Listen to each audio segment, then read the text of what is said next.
Hello, everyone, and welcome to the Feels Like Sunday podcast. Can we get a round of applause? This is the first episode. Actually, let me not clap because I feel like if I clap, y'all are going to hear it on the mic, so I'm sorry. But you get the point. I'm so excited to start this. It's something I've thought of before, but really sat on my heart heavily over the past few weeks. Honestly, it hasn't even been that many weeks, but I'm calling this a Feels Like Sunday podcast because that's exactly what I want it to feel like. For all intents and purposes, majority of people, we leave like that self-care, the reflection, all the good things, right? We leave that a lot of times to Sundays, like Sundays that like feel good, reflective, journaling, let me take a bath, let me drop these kids off at my mom's house kind of day. Hang out with friends, whatever it may be. And so that's what I want this podcast to feel like. Not only just an opportunity for reflection, but also an opportunity to be reminded that like self-care is a priority, friendship is a priority, doing the work is a priority. Everything you typically reserve for a Sunday is what's going to be discussed on this podcast. There's so much I've gone through this year in life in general, so many lessons I've learned, so many things that I think about.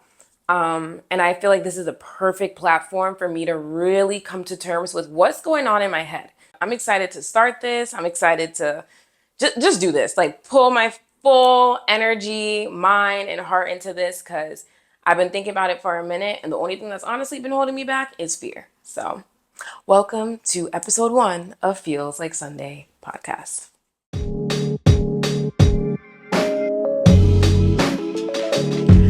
And now we're moving into the next segment, which is doing self-care, don't care.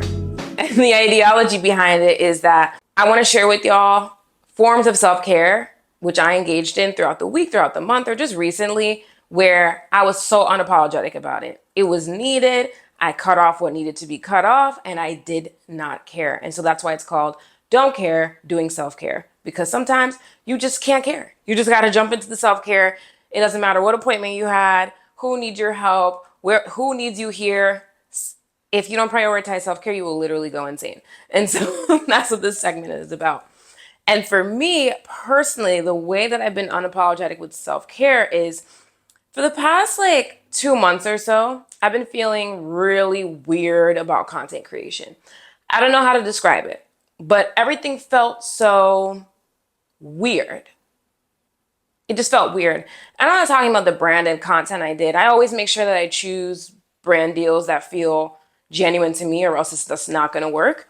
But this specific content was just like my own content I'm making with my own creativity. It just didn't feel like anything. And as y'all know, this is what I do full time now. So if I'm in a funk about the content I'm creating, it's not like I do this on the side and I can just throw it off. This is how I sustain myself. And so old me would have just kept grinding and grinding and grinding, knowing that I don't feel driven. I'm like slow. I'm low-key in a funk. But the new me was like, wait a minute. And on top of this, my body, everything in my body and my mind and my soul was telling me like, Brittany, you need to rest. And I was starting to get signs. I was getting sick back to back. I just felt so lethargic. I didn't want to leave my bed. And for a second there, I thought, I'm like, wait a minute. Am I experiencing, the D word? But then I literally was like, I don't care. Okay? I don't care. And I'm going to rest. I'm going to take a nap. I'm going to sleep for the next 2 weeks. And that's exactly what I did. I slept for 2 weeks. I went on vacation. I came back. I slept some more. I went on vacation. I came back and I slept some more. It ended up being that I have 30 days of no original content creation. Anything I created was for brands. And it was the best feeling. And let me tell you what came through that rest period. This podcast. Through me resting, it just automatically came to mind like, yo, you should start a podcast. And that's something that I probably would have never realize if I didn't take that moment to rest, because I was fighting it so hard at first to be like, no, I got to make content. I got to make content. I got to make content. But I knew that the content I wasn't making, it wasn't aligned with me anymore. Like, it didn't feel authentic. It didn't feel genuine. And it's so hard to prioritize rest and to even feel empowered to rest in this world that we live in, because to rest in this society, it's like, girl, what are you doing? Rest. What are you talking about? If you ain't working, you ain't making money. Hustle culture is literally what we thrive on, especially here in America. To rest, it's like, what are you actually doing with your life? Oh, you ain't working? Oh, you're a bum. You're lazy. You're whatever. Da da da da da.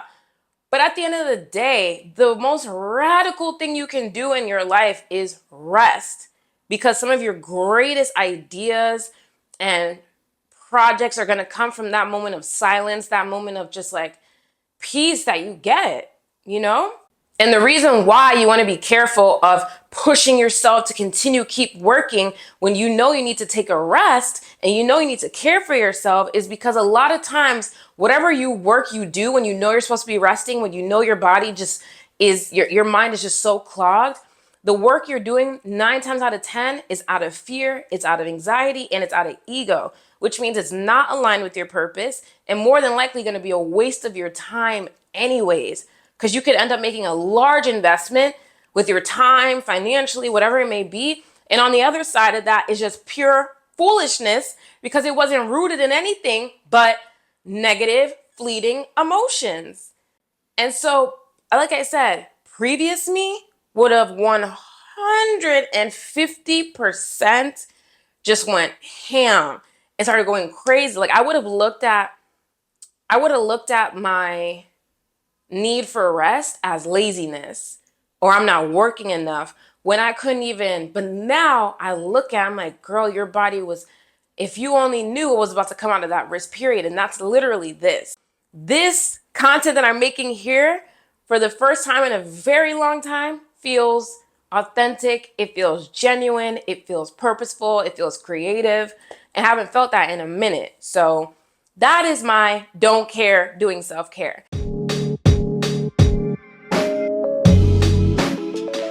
So in today's podcast episode, I want to touch on the topic of poverty mindset, lack mindset, scarcity mindset. From what I understand, all three of them are very related. There's very little nuance between all three of them, but they're all rooted in this idea of a belief that you lack resources to live the life that you want to live. How it manifests is different for different people. And it's crazy because this year has been so transformational for me to understand what in my life I'm struggling with. And I had no idea until I started doing the research and I started doing the work that this, on the top 3 things I personally struggle with, this is definitely within the top 2. And it's crazy because I had no idea, like I didn't have the terminology for it. I didn't have the understanding of it before. But now that I do, oh, baby, I am working so hard to overcome it, because I truly believe that poverty mindset, lack mindset, scarcity mindset is going to be one of the biggest things that holds me back from having the most successful, abundant life in this lifetime. And for the purpose of this podcast, poverty mindset, scarcity mindset, lack mindset, I'm not going to keep saying that over and over and over again. So I'm just going to refer to poverty mindset. And for the purpose of this podcast, poverty mindset, lack mindset, scarcity mindset can show up in every area of your life. It can show up with your relationship with money, your relationship with romantic relationships, friendships, yourself, everything. But for the purpose of this podcast, I'm going to talk about it from a relationship with money standpoint, because that's where I struggle with it the most.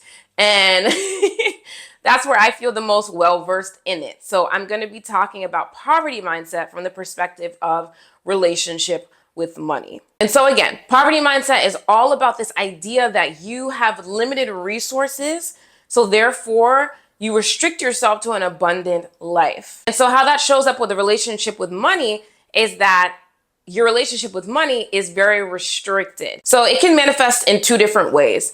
It's either that your relationship with money is rooted in you never want to be poor again. So therefore, no matter how much money you obtain in this lifetime, you don't want to spend it because you're afraid of overspending. You're afraid of never having money.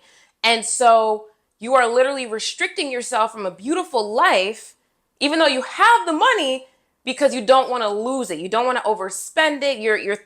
You're thinking from a lack mindset. If I spend this money, I'm not going to get it back. Therefore, I can't spend it on the things that I want to do. That's one way. The other way of looking at it is you don't ever want to look poor. So your relationship with money is to spend money, possibly excessively, in order to avoid looking poor. So you may spend out of ego, you may spend out of fear, you may spend out of anxiety. Like, your relationship with money is rooted in, I don't want to look like I don't have any money, so let me spend money that I more than likely do not have. And so you are restricting yourself to an abundant life because you never have money to invest in the things that you really want, because you're investing in things to keep up with the Joneses, or keep investing in things to make yourself look better, even though you don't even really care about them, but you don't want to look poor, right? And in both situations, you are restricting yourself from actual abundance, because in one, you have the money but don't want to spend it. And the other one, you don't have the money because you already spent it. And both are wild because it's preventing you from living the most absolutely beautiful, bountiful life.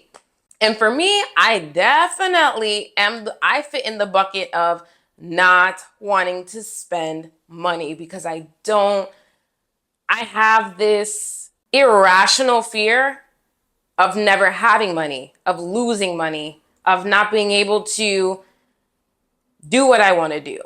And it's sad to me because as I started to reflect on this year and like years previous, I realized like how much of my life, like how much beautiful things in life, the luxuries of life, the enjoyment of life, how much I missed out on because I was so damn focused on saving, on not spending. Like it's crazy, like actually crazy. Now, don't get me wrong. My obsession with saving and making sure I'm saving for a rainy day has cushioned me a lot in this lifetime. It's made me financially very secure. But I think about the things in my life that I have missed out on, things I've said no to, that I could have easily afforded, that could have brought me so much joy, that could have put me in a place of like, girl, you made it. But I didn't do it because I was so afraid. Like, if I spend this money, I don't know, like, what's gonna happen? But it's deeper than that. It's deeper than just spending money for enjoyment or for luxuries.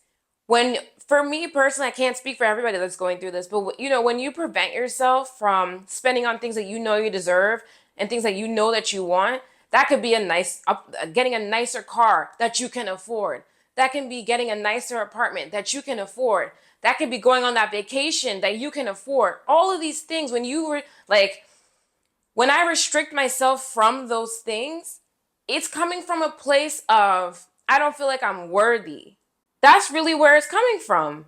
I don't feel like I'm worthy. Yeah, I'm telling myself that I want to save money, but when I remove that part of it, like, oh, I need to save money, when it comes down to it, I don't feel worthy to invest in a better car. I don't feel worthy to get a nicer apartment. I don't feel worthy to get the Chanel bag. As trivial, as superficial as it may be, it's like, why me? Why would I invest? Why should I have those things?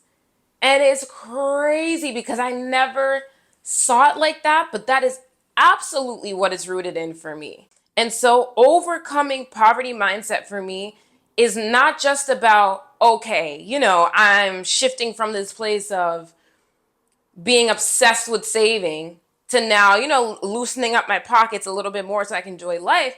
It's deeper than enjoyment. As I overcome poverty mindset, I am increasing the worth in myself. I'm coming to terms with what I know I'm worthy of, what I should be investing in, and that that's okay, and that I'm worthy of it, and I should feel confident in doing it.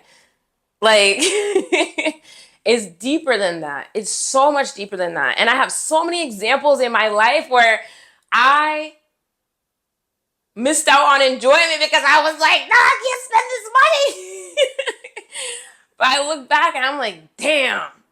And it's funny because I have conversations with my friend Maxine all the time, and my mom, and all the people around me, and I say, this year, I'm learning a lot this year because I truly do believe in my heart that next year is going to be one of the most successful years of my life, financially, romantically, self-love wise. And I believe that God is leveling me up next year. And God is like, you ain't about to take these crazy behaviors into 2024. You're not doing it, baby girl, because I'm not about to turn you into a millionaire so that you can hold on to this money talking about, oh no, I can't get this new car because I have to save. I'm not about to give you an abundance of wealth and success for you to talk about, oh no, I can't get the penthouse because, I gotta live well below my means. Like, girl, please shut up. Please shut up. Because you know you're phenomenal with budgeting. You know you're not the type of person who overspends. So anything you spend on is it's not rooted in ego. It's rooted in you actually want it. So release that shit. Because when I bless you next year, I'm not about to have you fumble the bag because you're too afraid to spend money, okay? And I was talking to my friend Max about this, and my mom too. I truly believe that destiny is destiny, right? So no matter what, you're gonna get what's destined for you. So if you're destined to be a millionaire in this lifetime, you're gonna get it. If you're destined to have an abundance of wealth in this lifetime, you're gonna get it. But that doesn't mean you're gonna maximize it. That doesn't mean it's gonna be peaceful when you get there. So I really do believe that this year and these learnings are happening for me because it's a time for me to reflect and figure out, like, girl, you are making six figures at 21, 22, 23, 24, 25 years old, and you weren't living like it. You were living like you were living paycheck to paycheck, and that's not the case. And don't get me wrong, nothing's wrong with budgeting. You have to budget. Because if you don't budget, that means you're not spending within purpose. You're spending, once again, out of ego. You're trying to keep up with the Joneses. Like, you have to budget. Because if you don't, you're never going to have money to do what you actually want to do, right? But at the same time, you can't budget so much to the point that you're not enjoying life. And then once again, you have to ask yourself, are you budgeting because you're trying to save? Or are you budgeting because, like, you really genuinely don't believe you deserve these things? You don't believe you deserve a better life. In mine, there's a combination of both.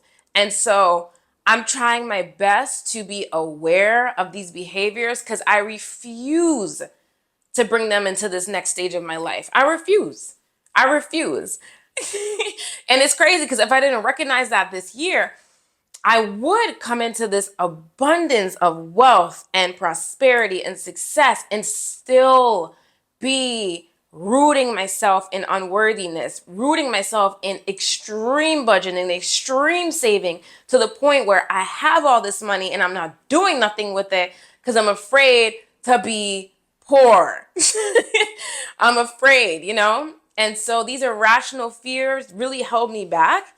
And if you're struggling with the same thing, it could be holding you back too, and you don't even recognize it, which is why I'm starting this podcast. Because hopefully you see a little bit of you, a little bit of me and you, and we could work through this together, okay? And on the other side of this is with this poor relationship with money is this idea that, like, you don't ever want to look poor. And so therefore you do things and you spend money, probably overspend, don't budget at all, because you want to have the finer things in life, which is great, but the finer things in life that you want are not rooted in confidence and security and purpose. They're rooted in ego. So you're buying things because you're bored. You're buying things out of fear. You're buying things out of anxiety. You're buying things because the other girl got it. You're getting that apartment you know you can't afford because your friend just got one. You're buying your man a car because you're afraid to lose him. Like, you're spending money. That doesn't make any sense. And so because you're constantly over investing in things that you really don't need or can't afford, you never have money to do the things that you really do want to do. And so in my scenario, my lack of worthiness shows up as I'm not going to buy that thing because I don't deserve it. And in this scenario on the other side, it's like your lack of worthiness shows up as I have to buy this thing because if I don't, then I'm going to lose something else, right? Then I'm going to lose my partner. Then I'm going to lose my status. Then I'm going to lose my friendship. Like, I have to show up like this with all this excessive amount of investment because if I don't, then I'm going to lose it. Like, and I don't ever want it to look like I don't have these things. And so, yeah, I would say both of these situations, like, one is not better than the other because they're both preventing us from having the money to do what we actually want to do, right? Because if you're over investing in things that make no sense, you never have money. In my scenario, I have the money, but don't want to spend it on myself or just, the nicer things in life or things I actually want because I feel like I'm going to lose all my money, right? And both are horrible because they're both mental prisons that don't exist. And so that's what I'm working on right now. And I would encourage anybody who has a weird relationship with money, where it's like you never have it or you never want to spend it, just ask yourself, like, is this money that I'm spending rooted in my genuine happiness for me? I'm not doing it out of anxiety. I'm not doing it out of fear, or I'm not holding on to it out of anxiety. I'm not holding on to it out of fear. And this is something that you really want to do, like, and you're budgeting, you do, like, you're going to have money left over. You're good, and if you can answer those questions with your whole heart, then, I mean, hello, you have one life. Live it, baby. And so that was really something I wanted to talk about today, because it's something I struggle with deeply. And it's something I've overcome significantly this year alone by just being aware of it. And I know I'm not the only one. So I was like, let me bring this topic to y'all because it's not easy out here. It's not easy. But I know overcoming this is going to bring me like this crazy beautiful transformation in my life. And so if you're struggling with this weird relationship with money that's putting you in this poverty mindset that you can't spend it or you never have it, just listen. The only way to overcome it is to recognize that it's something you're struggling with and then do everything in your power to make sure your decisions are not rooted in it. Because we got to do better and we can do better, okay? Together, period.